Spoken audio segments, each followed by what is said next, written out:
Namaste and welcome. Welcome again to another episode of Live, Love, Engage. And I am delighted to welcome Rachel Smets to the show, who is coming to us all the way from Portugal. So we're going to talk about that in a minute, a little bit more about that, how you ended up there. But first off, I just want to welcome you to the show, Rachel. Thank you. Thank you for having me, Gloria. It's a pleasure. Yeah, well, I'm really excited. I've been reading up on all about you, and I want to share with our audience, those of you listening and those of you watching on YouTube, just who this lovely lady is. She's a clarity coach, two-time TEDx speaker, not just once, but twice. I loved that. YouTuber, author, and online course creator. And what she does is help unfulfilled mid-career corporates confidently plan their 9-to-5 escape and turn their passion into income so they can have more freedom and live life on their terms. And as she says, something I agree with, life is short, start living. And that is right in alignment with this podcast, because that's all about living fully. That's where part of that, the Live, Love, Engage comes from. So I thought, let's talk a little bit about how you ended up in Portugal, because I think that's part of your overall story on how you became, this clarity coach. But so, yeah, what brought you to Portugal? Why are you there? Yeah, thank you. And great question. Just to be clear, this is not my end destination. This is me traveling the world. So this is just where I'm at right now during this recording. So how I ended up traveling full time, let's put it that way, is because I quit my corporate job a few years ago, and I wanted to become a digital nomad. Basically, I just wanted to be location independent so that I could work from where I wanted, because I never have a specific destination in mind. But I just wanted to be free of a boss and be my own boss and have the possibility to work when I want, where I want, and how much I want, really, and just really not having to ask for permission for a day off, and being able to, just freedom is really my biggest value. And obviously it's something I talk about a lot, because it doesn't happen overnight, and it's not just luck, because people see me travel now and these beautiful locations everywhere I post, and you're so lucky, Rachel. And I'm like, no, it's not luck. It's not luck. It's something that I have created. And even past 40, I just didn't want to be in a job anymore. And we can definitely talk about that journey, but really it is not luck, and it takes effort. And it's, if I can do it really with no technical skills or background or any of that, if I can do it, then really you can do it too. So yeah. That's very encouraging. And it's something my daughter is doing as well. She's a web designer, and she decided that she wanted to be able to travel the world, and as long as she's Yes, got internet connection, she can do that. exactly. Yeah. So Exactly. how do you, and again, we'll kind of get back a little bit to your journey in a moment, but Yeah. I wanted Yeah. to talk about, how did you, I guess, number one, gain the confidence to be able to do this? Because I know Yes. for a lot of people, it's like the thought of, uprooting themselves and just traveling around. It Yes. sounds nice in theory, but then when you try to put it into practice, it's like, oh, I don't know. I'm not sure, especially for Yes. women. It, Um, you yes. know, so what It's would a you say great to that? question. Yes, it's a great question. And you said it exactly. Like, I'm a woman alone, and I'm traveling the world. So are there, moments that I'm in fear? Yes. Is it challenging? Yes, absolutely. Did I have the confidence from the start? No, not at all. And to be bluntly honest, years ago, I mean, for the longest time, until in my adulthood, I had no confidence. I can honestly say I'm a full introvert and no confidence. And so I was always like, what are people going to say? And how am I dressed? And somebody's looking at me and they're smiling, and oh my God, they're making fun of me, and I'm not looking good. And my day was destroyed. And so I was a big people pleaser. I was a perfectionist. I was, no confidence. So I know exactly what you're talking about. So how did you, whoops, I'm not seeing you all of a sudden here. Um, where'd you go? We've lost your video. Okay. I'm gonna just pause this for a second. And we're back. We had a little hiccup with internet, but everything's working again. So go ahead, Rachel, you were saying. Okay, I'm gonna back up about the confidence. I had zero confidence. I became passionate about studying confidence. And so my first book that I wrote was about confidence, awaken your confidence. And I interviewed a whole series of people that are very successful. And success is, of course, the definition that, it could be money, it could be a big public speaker, it was a best-selling author, it was very different backgrounds, because success is really a personal definition. But what I found, and what I found fascinating, is that all of them said, but Rachel, I wasn't born with confidence. I had to learn confidence. When I'm standing on a stage, I have fears, I have anxiety, I have, my heart palpitations. And so I was like, wow, these people are on TV and on stages, and they look so successful and so confident, but yet they were not born with it and they had to learn it. So I really became fascinated. Wait, I can learn it. Just like going to the gym, it's a muscle that you don't go into the gym once and come out full of confidence and skilled and tone. No, you have to go back and back and back. And so what you have to do to learn and grow that confidence is really taking these small steps out of your comfort zone. And when I say fear, it could be tiny fears, like, talk to a stranger, or if you want to speak in public. The other day, somebody was asking me, but your TEDx talk, did you feel confident? You seem so confident on stage. I'm like, no way, but I started practicing in front of the mirror. And that in itself was out of my comfort zone, just to do a speech in front of me. And it was uncomfortable. And then in front of my brother who I trust and love, still it was uncomfortable. And then in front of him and his girlfriend, and then in front of 3 people, and then at the gym in front of a few friends. And so, it's always, stepping out of your comfort zone and just facing fears. And the same goes for when I travel. I arrive in a new destination. I don't know the language. I don't know anything. I get lost so often, even now. Like, I always pick destination. But the thing is, Gloria, is that I learned that fear is not negative. Fear is positive. And fear, the emotion of fear, is the same emotion as excitement. And so when I think about, wait a minute, I'm not scared. I'm excited. I'm excited to face this. I'm excited to grow. I'm excited to learn.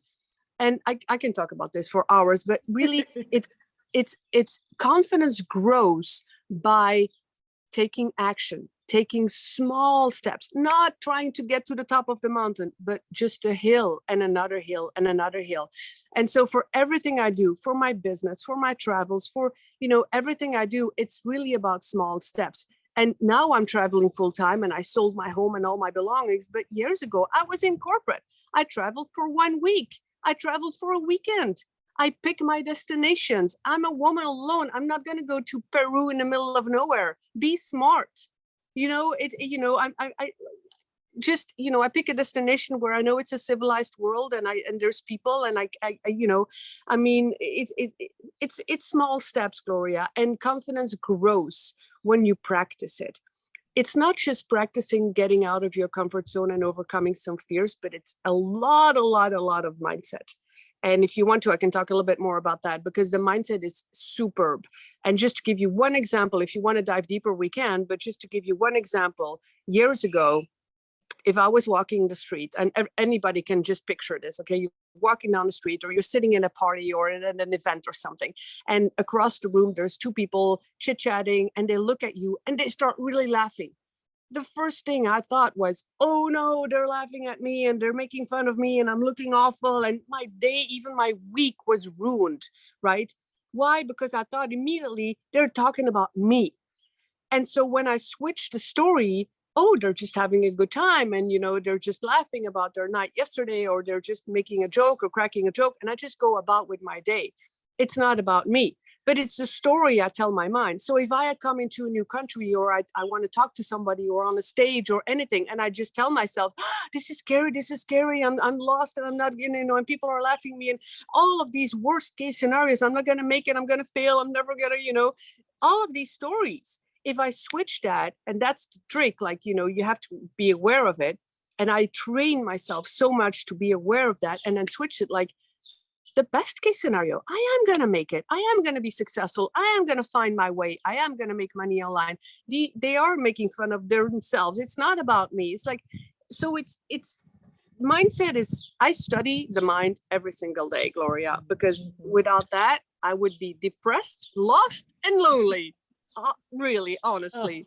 I can so relate to so much of what you're talking about, because I have been there in a lot of respects, and I know one of the things that I learned too is not only ask, like, what's the best that could happen, what's the worst that can happen, because okay, you fail, or you don't get to, people don't listen to you, but it's not going to be fatal. You're not going to die up on stage.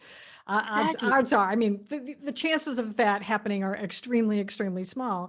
And I love how you also, decided that when people are laughing and realizing that it's not about you. And that's one of the things, you've probably read the book, The Four Agreements, maybe by Don Yes, Miguel yes, Ruiz, love and he it. talks about, Yes. don't take anything personally, because Mm, when we do, that's just our ego rearing up. And if we can yes. remember, we have no idea what's going on in their minds. We have no idea what they're talking about unless we were actually sitting right next to them. So Yeah. to jump to conclusions is um, uh, futile. That's the word I'm looking for. It doesn't do you any good at all. Um, so thank you for sharing all of that. And I love studying the mind as well. But Can I just say really oh quickly, yeah, Gloria, go and for I it. really don't want to Yeah, interrupt you, but you yeah, just go ahead. mentioned the Four Agreements, and that is one of the books. But I just want to add that when I say study the mind, it really also started with reading books, self-development and self-improvement and and one of those was the Four Agreements, but there's so many others. Oh yeah. And one of them that I'm thinking about now in the back of my mind, especially keeping your audience in mind, is ask and it is given. That was one of the big key books for me as well. Like, oh, wait a minute, you can manifest anything you want. And I come from an upbringing that it's very logical, rational. You have to work hard and earn money and work, and then earn every hour, and there's no such thing as spirituality or any of that. And I'm not a woo-woo person at all. But still, I learned, like, wait, if you ask the universe and you focus your mind on something that you really want, you can receive it. And that's also a shift. So that was one of the books that I'm like, wow, even getting another job, go into an interview and see yourself succeed in that job, yes, it's possible.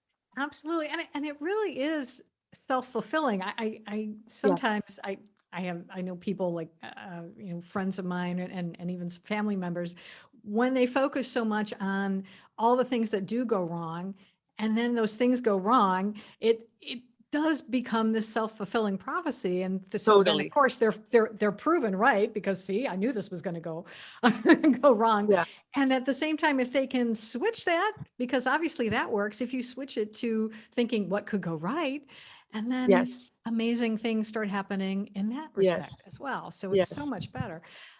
I wonder if you could share with us just a little bit more about what really sparked you to leave that job, because I know, a Yes. lot of people are very, well, maybe not necessarily happy in their jobs, but maybe they're starting to think about, maybe, is this all there is? So what prompted you to Yes. really do that?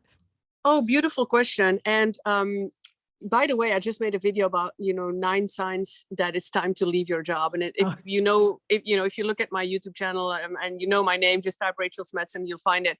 But I do want to talk about this because it is really important to recognize these signs. And for me, I was really heading to a burnout.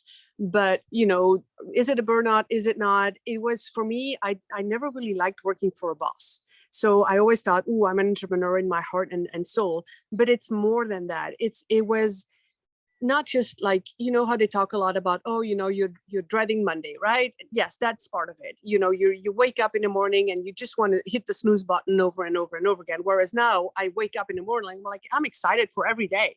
I'm excited. Today's Saturday. I'm like, oh, wait, is it weekend? What's the difference? There is no difference.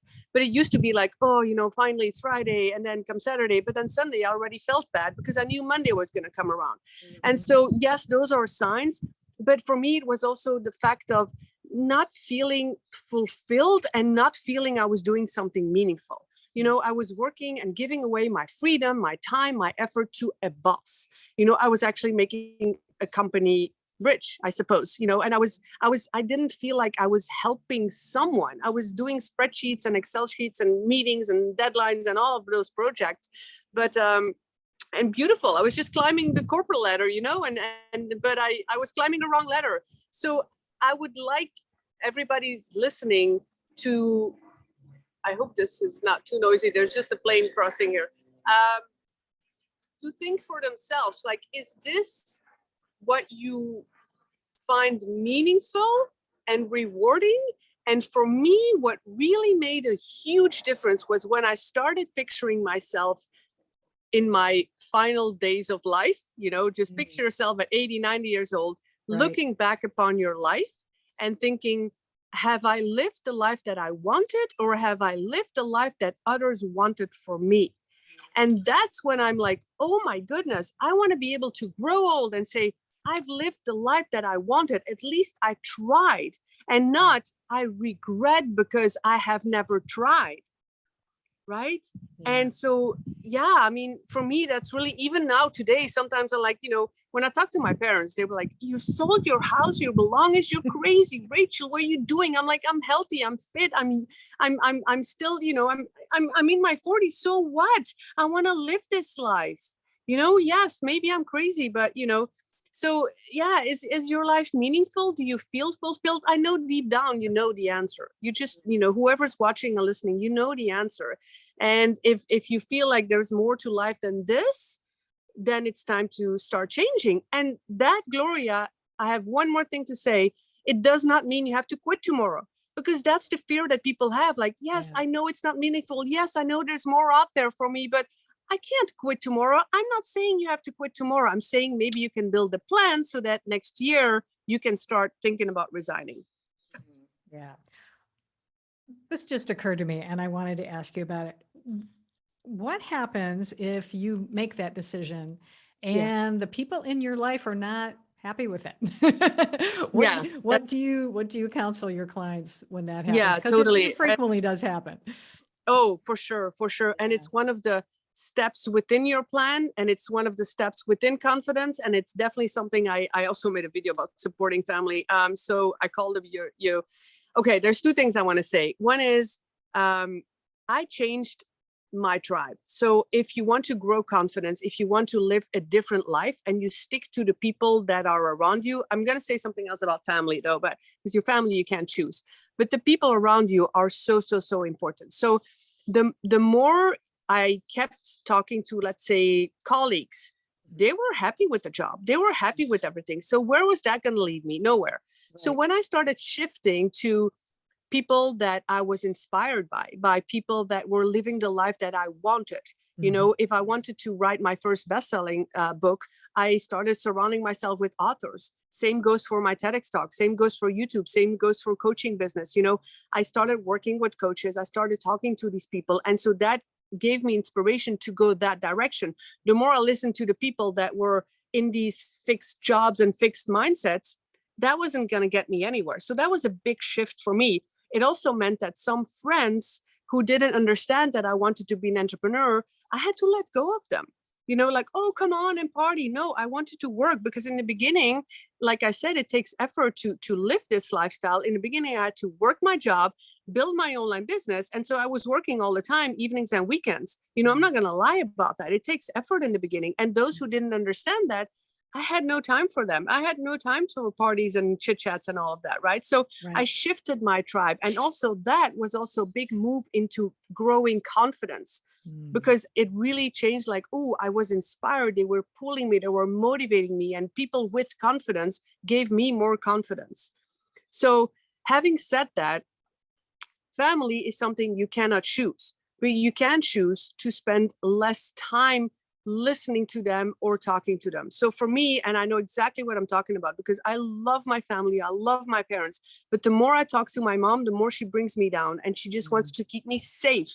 And here's the story about crabs, which I have a video on that as well, and you have to share that, because it's so true, and it really made an awareness in me that, how to catch crabs, Gloria? No. Okay. Bear with me. It's really simple. It's a short story. They catch crabs in a bucket, and they never put a lid on top of the bucket. Why?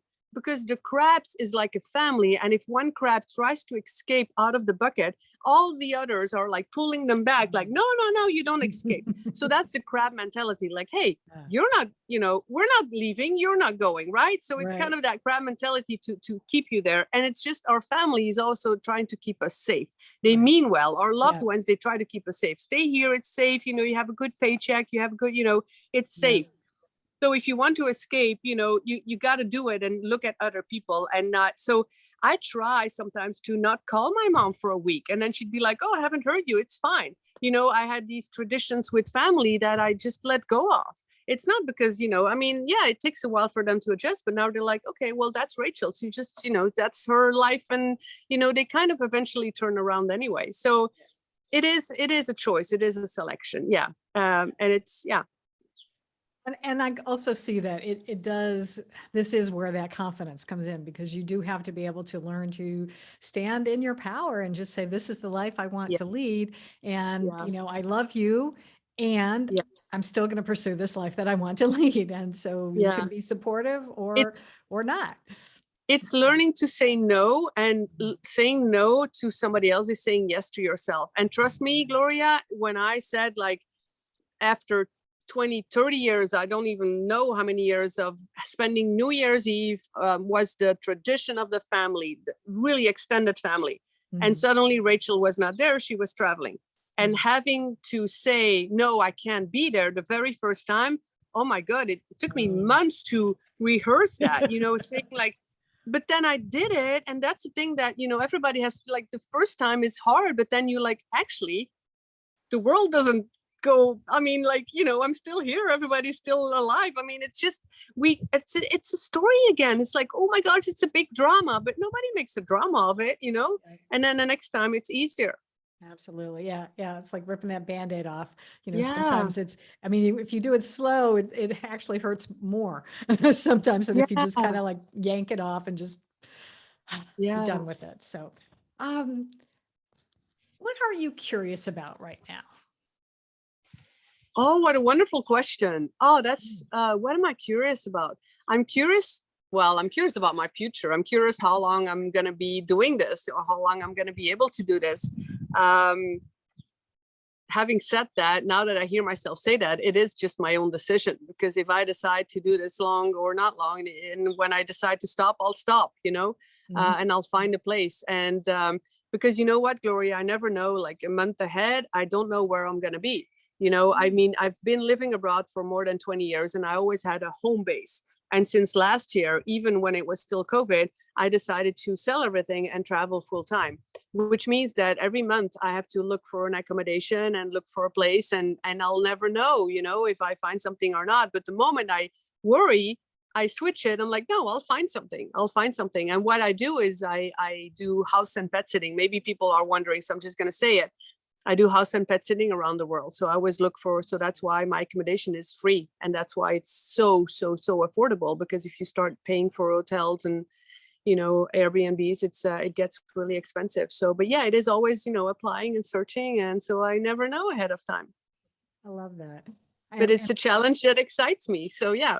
And I would also, tell people you do have to have the right type of personality for that. You do have to be someone who's willing to be able to, I guess, not have to know every second of the day, what's going to happen. And so I what do you think about that? That you have to be a little bit willing to be flexible and to be surprised, maybe. It's sometimes. It's funny that you mentioned that, because here I am, and if you know me, I'm like, I love knowing like exactly how my day is going to be, like really like planning and structure. And I absolutely love that. So having you here, hearing you say that is like, is that me you're talking about?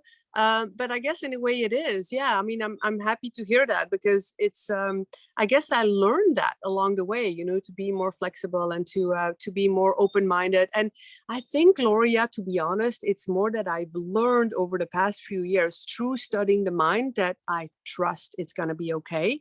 And I keep telling myself it's going to be okay. When I started online, yes, it's going to be okay. And because here I am, I have zero patience, and I always want to know things ahead of time, but it's it's the trust and the faith, and it's a process, it's a study, it's a, I study books daily. I study the mindset. I'm in a little book club. I study it daily, and we remind ourselves, like, if we lose faith for a little bit, if we lose trust for a little bit, no, just, it's going to be fine, it's going to be fine. And every time you say that, it is going to be fine, it really is.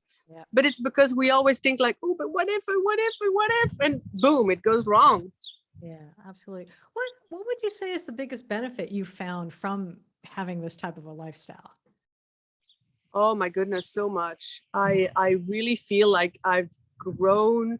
I've learned to be more flexible, just what you said.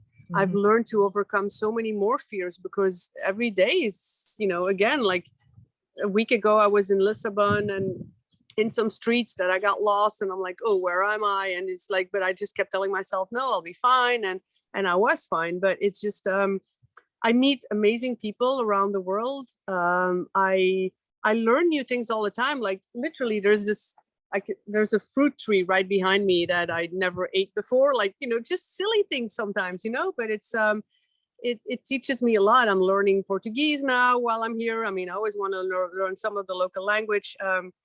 It's learning to be flexible with, I don't know, booking flights, finding things, just also with here's the thing, be more minimalist.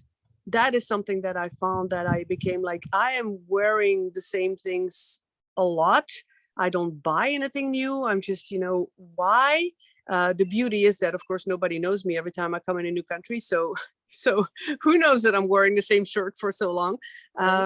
But at the end of the day, with one suitcase, oh my goodness, really, you don't need more.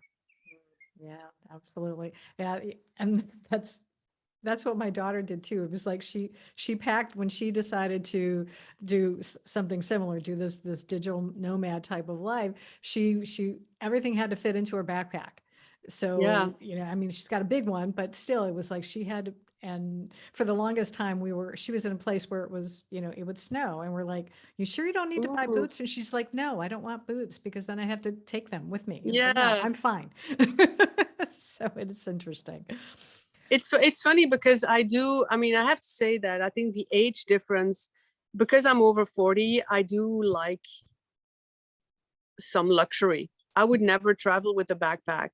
I would always make sure that I have some really good accommodation and places to stay. And so I definitely, I'm not a backpacker, but yeah, it's different. And that's the beauty. Everybody is different, and Absolutely. yeah.